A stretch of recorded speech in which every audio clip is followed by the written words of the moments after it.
Hello, and welcome to the Seven Ways Podcast. This podcast is brought to you by the Seven Ways book, on demand and in digital forms. The book gives personality-based insight and advice rooted in these very sefirot.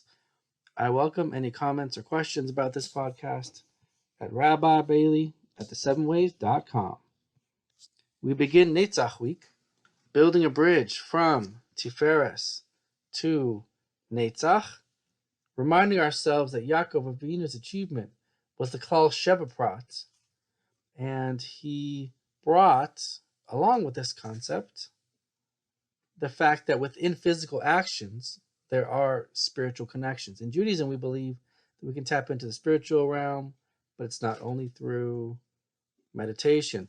We also believe that we must do the actions. It's a requirement, but it is not solely nitty-gritty and about subjugation. There is beauty and spirituality and depth within. Yaakov Avinu brought this and infused it together, and this is a beautiful transition into Netzach, which is more about information. So Netzach, as we defined it, is when the prat, in the parlance, the language of the Talmudic language used in Kabbalah, when the prat must be correct, it must be emes, it has to be put through the ringer of rigorous truth. Chesed shebenetzach. Where do we find unmitigated Netzach? Netzach with no boundaries. The initial idea being that we must educate everyone. It is of extreme importance to develop the mind. As humans, the unique faculty we have above animals, we are different from animals, is thinking, the divine intellect, the stamp of God. Tzelem Elokim, connect to the spiritual, but it is through analysis, logic. Heavy emphasis on Rambam here. Rambam Maimonides emphasizes that this is one of the pursuits in the world. We are lessening the physical pursuits of pleasure in order to develop the mind and study Torah. Torah and truth is really the same thing, is the centerpiece here of this week. Number 2, lifelong learning. We must we must have unmitigated approach to learning, studying daily, weekly, in our entire lives. We can always learn something new. We must pursue it. We cannot stop. On a different plane, the beginning of Moshe Rabbenu's life, he grew in stature, but we see him taking action here. As we mentioned before, especially with like Netzach-Chesed, you have to fight for justice. Here, you must manifest Netzach. You must manifest truth, even if it takes physical fighting to go for it. Obviously, there's rules to the fighting, but we must stand up for truth. Moshe Rabbenu, taking someone's life if it necessitates saving a Jew, calling people out, stopping the fighting. He's not just in the study hall, he's going and bringing that to the world. Shmuel, going and making circuit courts. Shmuel Hanavi. Oppositely, but related, Gevura Sheba Netzach. The Gemara tells us that we're not supposed to teach a student who is not hogun, who is not appropriate, proper. There is actually a time when you shouldn't share. We don't give information to people. Sometimes it fuels the fire. There are several sources and logical statements based on this. One of them is, if you do this, it's like throwing a stone to the Marcolis of Avodah Zarah. You're doing the main service of throwing a stone is like throwing a stone at an idol who is worshipped through stone. Now, I elaborate upon this in the second introduction to my Shoftim series, Downstream from Religion. God willing, will be published soon. And there I explain that Avodah Zarah, idolatry, is not just some ridiculous mistake. There's plenty of mistakes there, but each Avodah Zarah is rooted in a psychological archetype that people have. So, for example, if someone is dreaming about a savior, they create a savior of Avodah Zarah. If someone wants an indulgent of Avodah Zarah to broach all sorts of boundaries and values, they might go to the Pa'or, just abrogation of responsibility, writes Rav Chaim Shmuelevitz in Sichos Musar. Each avodah zarah it's a symbol, it's a message rooted in humans' unhealthy psychology.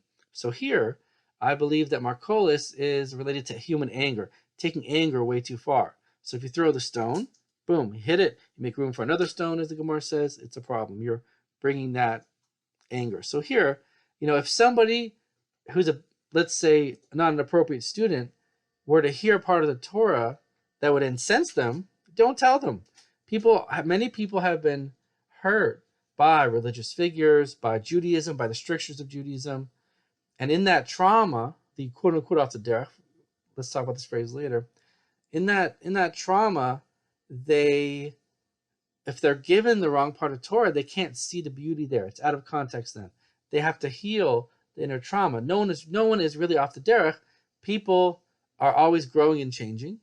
At any moment, they have the free choice to move a certain amount. As Rav Yisrael Salanter says, it's sort of like a battle or a football, the middle of a football field, the point of battle. You're always trying to move that line based on your free will, free choice. We're not looking at perfection at every moment. So setting aside the off the derech parlance talk, we don't teach a student whom it is not proper to teach. You're adding anger to anger. You're adding fuel to the fire. Or somebody won't understand an idea. They'll become a heretic. Look at how Yeshu is described in Sanhedrin and other places. They cannot take the emes. They take it out of context. It becomes a weapon. There's nothing wrong with holding it back at the right time. Related to the self-criticism that we had before, Netzach and Gevura are what I call the Chachma Midas. They are the ones about information, finding truth in information.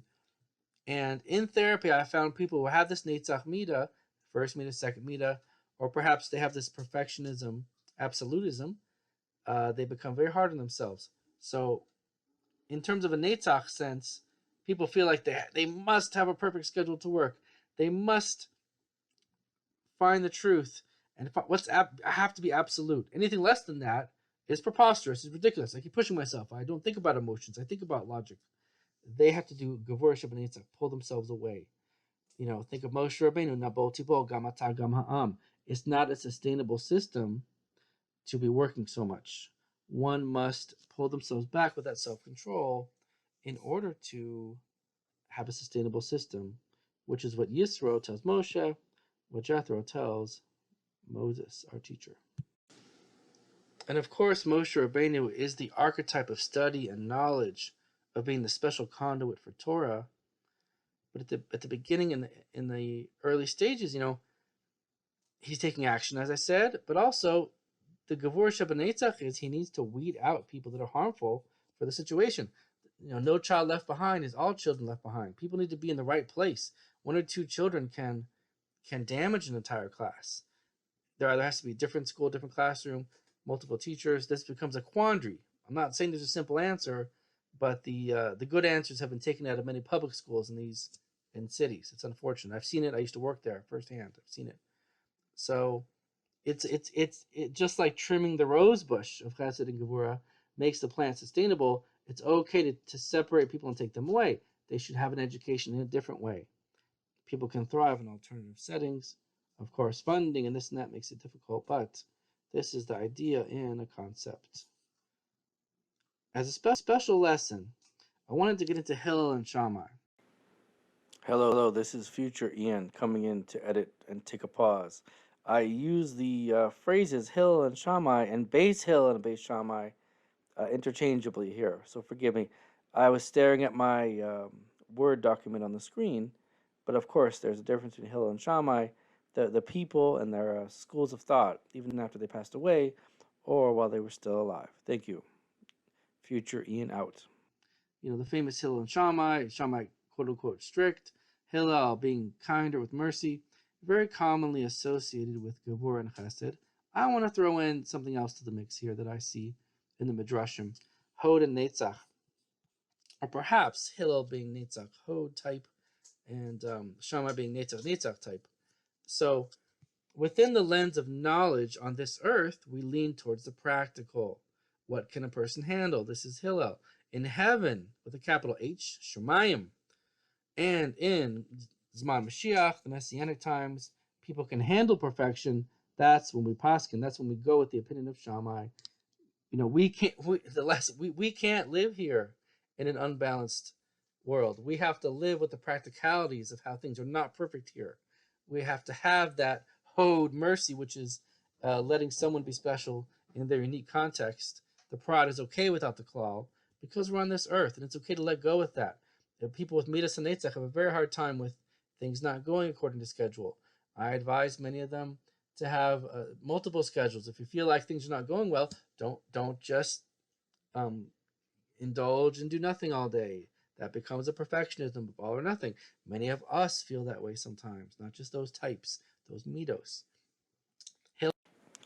So for clients who have this all or nothing thinking in terms of not addiction to work necessarily, but in terms of perfection of action, perfection of deed, I advise them to have a different set of menus, so to speak.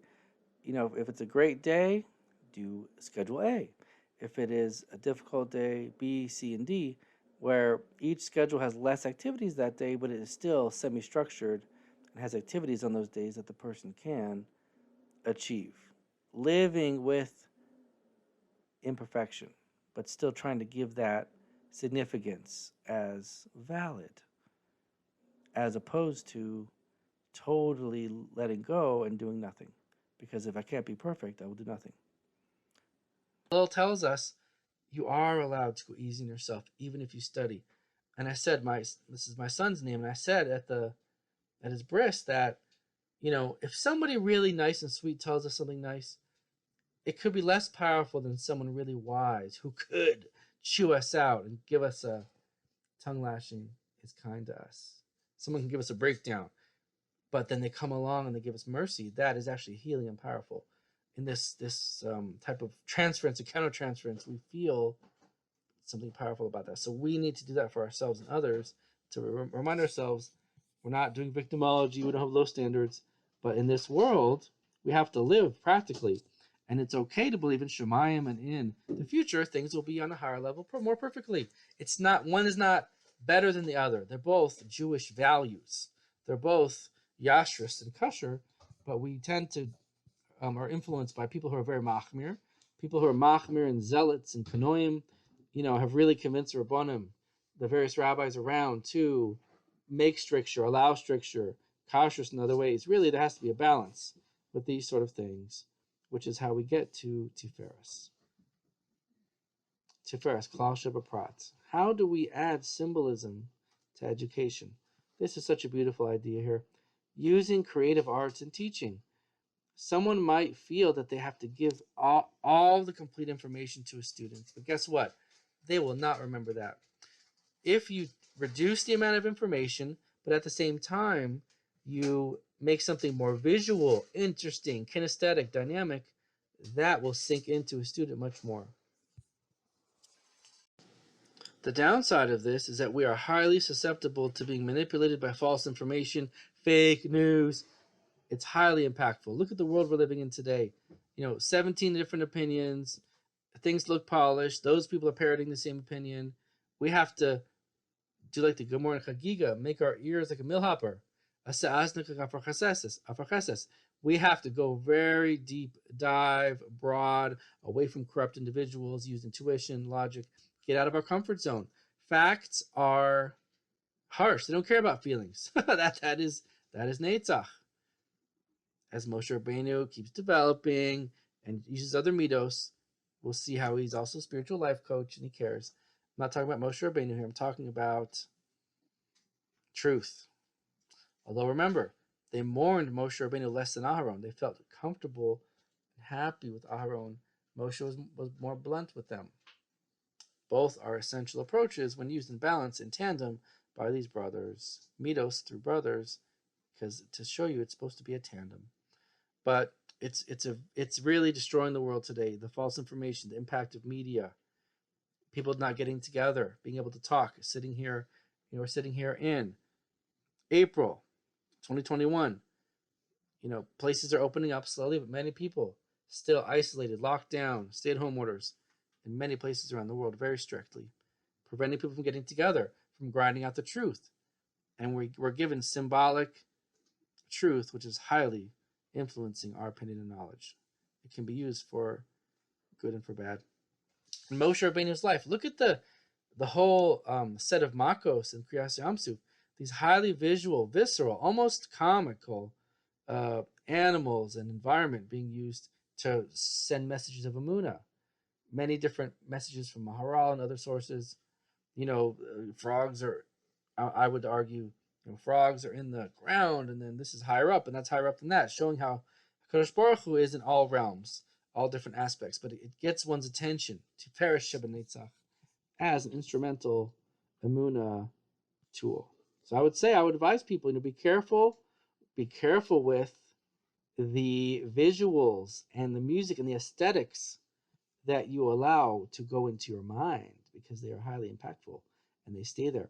One time I heard someone give me advice, and I realized it was complete lashon hara, total gossip about someone.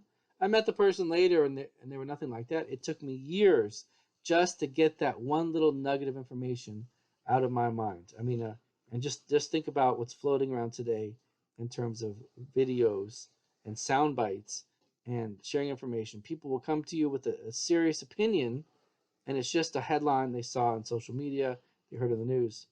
Very, very difficult. Let's get into that. Netzach-Chesed. The only truth that is clear is when you grind it up. Uprooting mountains and grinding them, in the language of the Gemara. Real truth, real emes, has to be thoroughly ground up. And I once heard in a Kabbalah shir that Netzach is found in Moshe Rabbeinu's life with the war against Amalek. I cannot remember if I found this. I did a search on my notes. I could not find it. Perhaps it's Tikkunei Zohar or a different Kabbalistic source that quoted Zohar. Anyone can send it in to Rabbi Bailey at the7ways.com, Bailey. No numbers in 7 ways, just the 7 ways spelled out. Feel free to send it in, and Bli Neder, I'll try to look later. But this is I once went through all the Sefiros, and I hope to publish it one day. But this is Netzach-Chesed. Amalek is really not just provocateurs in the physical sense. What they're doing is a spiritual war. Okay, this is bonus content I'm bringing from the 7 Ways book. I left out about 40-50% of what I wanted to put. So I keep hoping to put out the bonus content. Okay, perhaps you will say that Amalek's motives are purely militaristic, to attack the Jewish people when it is vulnerable.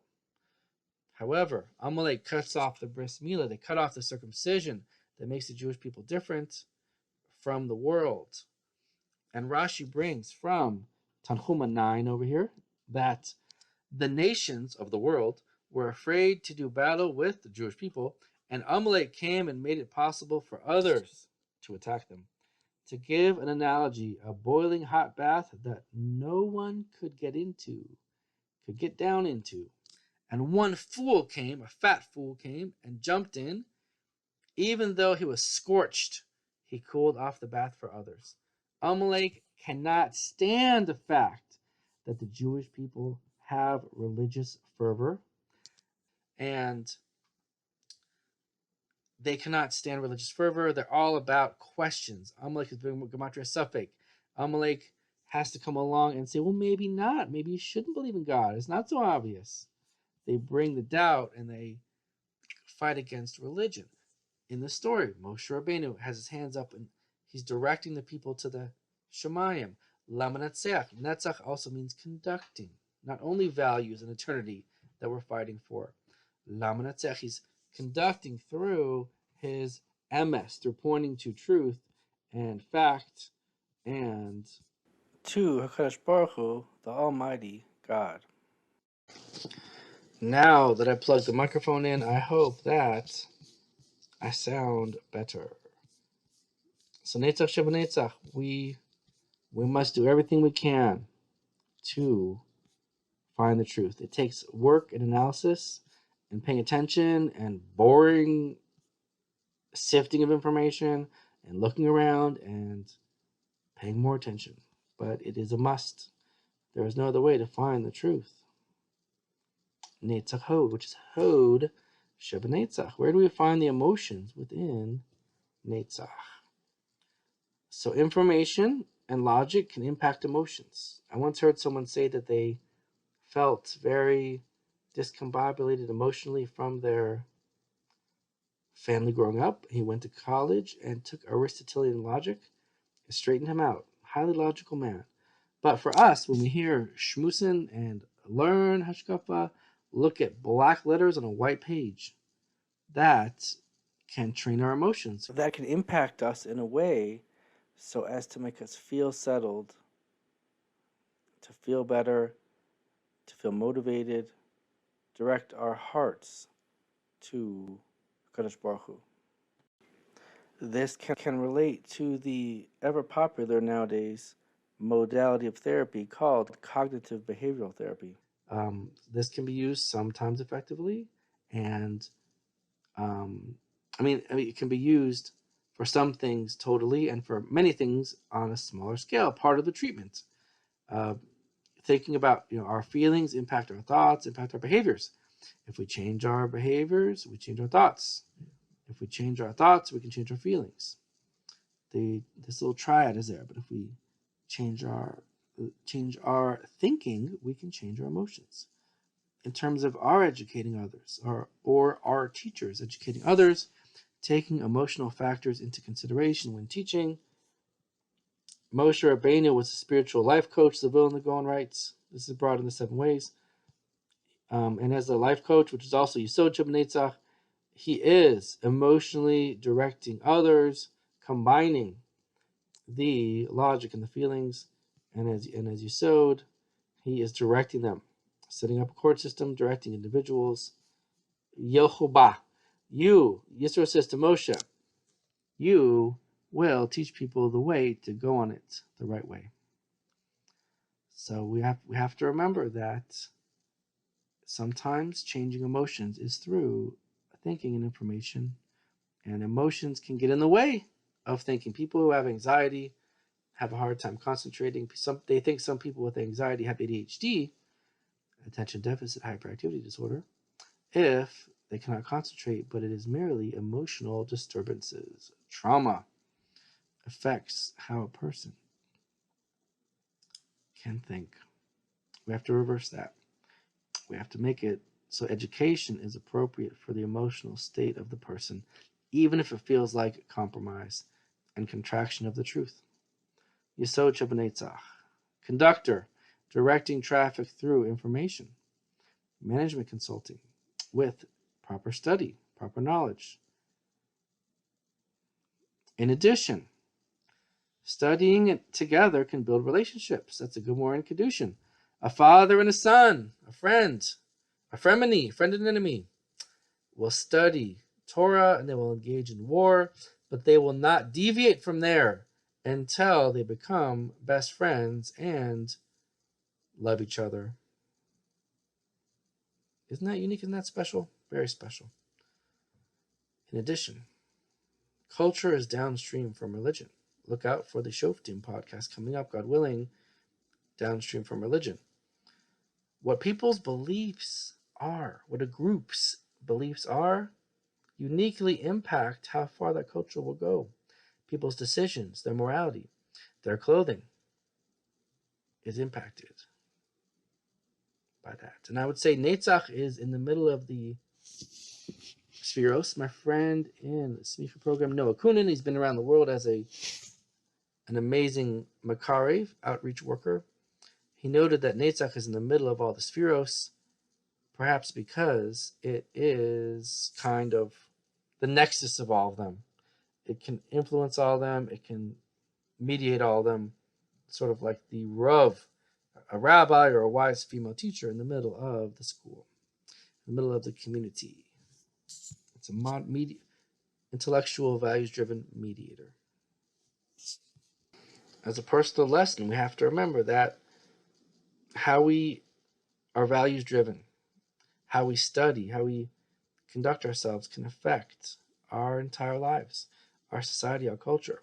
So we have to stay balanced, stay truthful and emistic in those ways. It spills over into culture. There's no such thing as a purely halachic life. Even if someone is a halachic man, you still live in this world. There's still psychology. We have to take psychological factors and sociological factors into account. We can't give people Judaism that is too boring. We have to fit Judaism to people's personality while still being kosher v'yosher. Highly important. On to Malchus Netzach. In order to find out the truth with the capital T, massive amounts of information must be compared and analyzed. And that's daunting. That's like us up against a king or a Malchus person. We might feel inferior, even a little anxiety-ridden, anxious, nervous. If you look at some of Rav Avad Yosef's psak, and I think he might have embodied Netzach-Malchus, Malchus Netzach, perhaps, he'll bring, there's 9 poskim over here, and there's 10 poskim over there. We'll go with the 10 poskim, who are we even to use our intuition when it comes to opinions and logic and information? Tremendous amount. All knowledge is interconnected. You have to be a polymath, a polyglot, to find accurate truth. Because this psychology is related to this math, and this math is related to physics, and that's related to meta-analyses on studies. That's how you find higher magnitudes and levels of truth. The downside is that information dominates. Look at the medical tyranny going on in the world. Informational tyranny, the tyranny of someone else's values around you. So you have a unhealthy, values-driven, negative impact upon you. You're in the wrong place. And people can say, this is medically good for you. How are you supposed to fight against that? How are you supposed to fight against something that is packaged as absolute truth? Of course, the answer is to use the truth of all truth, the Torah, and the Torah intuition along with it to temper that. Science and information can be impersonal. Blunt advice can hurt. But kind support and emotional breakthroughs can be comfortable and effective. We have to transition from Netzach to Hod. We can be very dependent on wise leaders to the point of dependency. We will explore someone who supported and elevated others. Separate the prat from the klal kosherly with Aaron Cohen and the Midah of Hod. Again, feel free to send any comments or questions to Rabbi Bailey at the7ways.com. Have a wonderful Netzach week.